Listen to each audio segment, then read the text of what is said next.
Hi there and welcome. It's Lee Farnell here from Leading Your Best Life, and today we're going to talk about relationships. How do you build a happy, loving, harmonious, long-term relationship?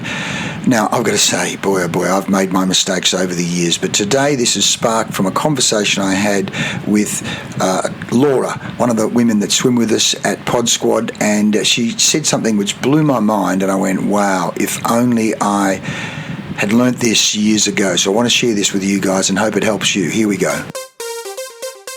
Well, thanks to Laura, here we were talking this morning about relationships over coffee and, good, bad, up and down. And she said to me, Lee, I said to her, how are you and your boyfriend going? She said, well, we've been going for 3 years now. It's going very well.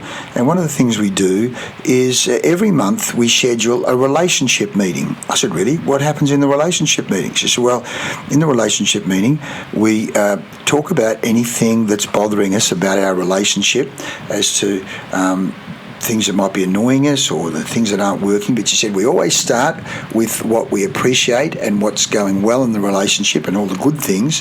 And at the same time, we then get into little things that might be niggling us or annoying us.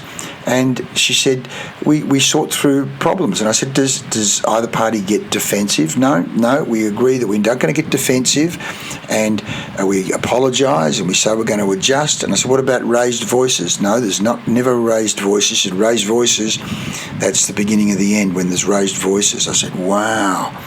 How fantastic is it to have those rules? And the reason I'm talking about relationships again, because on my Facebook you'll see a couple that walk past the gym every day here at North Cottesloe, Christine and Jerry. They're in their late 70s now, and they walk by and they're holding hands and they're like little teenagers, and they're so appreciative and loving of each other. They really are a role model of a loving, kind, compassionate relationship. So how are you going in your relationship? What systems, what protocols, what rules do you have to actually help you maximize the joy, the love, the harmony in the relationship? And I've got to say, some relationships I've been in, and I'll probably certainly clearly it takes two to tango, so I'm at least 50% responsible for the problem. There are things that didn't happen. Things that, I'll talk about raised voices, that's one thing, let alone being defensive. So here are 5 tips that I've researched on how to build happy, harmonious and loving relationships, and things that I need to work on. And I saw the other day, one of the most important decisions any of us ever make is the choice of who we choose to be a partner for life. So 1, communicate openly and honestly. Share your thoughts, feelings and needs without fear of judgment. Practice active listening. Focus fully on your partner's words. Validate their emotions and avoid interrupting. Oh boy, how good are you at that? Action tips. Schedule regular check-ins to discuss your relationship. Celebrate successes and address any issues constructively. In other words, how do we solve them as distinct from blaming each other? Practice empathy and understanding. Here's point 2. Practice empathy and understanding. Put yourself in your partner's shoes to better understand their perspective. Oh boy, I wish I'd have got better at that one. Acknowledge their emotions and offer support even if you don't fully agree. So I guess you're feeling angry. I guess you're feeling scared. I guess you're feeling upset with me. Use phrases like, I hear you. I hear you. I understand you. I understand how you feel, to show compassion. Boy, oh boy, this is something this is like muscles, it's like neurophysiology to develop, isn't it? I hear you, I understand how you feel, versus only listening so that you can defend yourself. Oh boy. 3.3, prioritize quality time together. Make time for shared activities and moments that strengthen your bond. Limit distractions like phones to focus entirely on each other. Action tip, create a weekly ritual, a date night. I know my good friend Rod and Jenny do this. They have a date night or a walk together. I see them going walking and running together to consciously and actively reconnect and enjoy each other's company. Just saying, why do I enjoy your company? What makes me enjoy your company? Let's re-enjoy each other's company. 4, show appreciation and gratitude. Express love and gratitude regularly for the big and the small things. I know Jerry and Christine do that beautifully.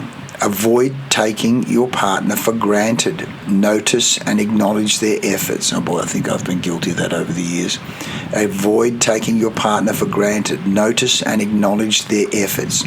Action tip: write a thank you note or verbally express appreciation for something specific that they've done. Thanks for doing the dishes. Thanks for looking after the kids. Thanks for picking me up at the airport. Thanks for just telling me you love me. Thanks for organising the holiday, etc., etc. How are you scoring? How are you scoring on these points here? 5, embrace growth and forgiveness. Accept that no one is perfect. You're not perfect, I'm not perfect. Mistakes are part of growth. Forgive each other and focus on solutions rather than blame. Oh boy, focus on solutions rather than blame. So if you've got a partner that constantly blames you, what are you going to do about it? You're going to call them. Are they open to feedback? Are they open to feedback? Ask the question, are you open to feedback, or are you perfect and I'm always the one making mistakes here? Action tips: when conflict arises, address them calmly. Don't raise the voice, as Laura says. Address them calmly, apologise sincerely, and then move forward together. How do you score? How do you rate on these 5 points? Boy, oh boy. Thank you for that conversation this morning, Laura. You've sparked me. You've sparked this podcast. If we're going to lead our best lives, of course we need to be leading our best relationships, and that is an active journey. It's an active journey. We want to get better at golf. We practice our golf. We want to get better at relationships. We've got to practice relationships and having these honest, loving, compassionate, kind, non-blame, non-judgmental conversations. Tell me how you go about this. Super important. I'll see you next time. We're going to lead our best lives. We want to lead our best relationships with those closest to us. I'll see you next time. Thanks for listening. I'm Lee Farnell.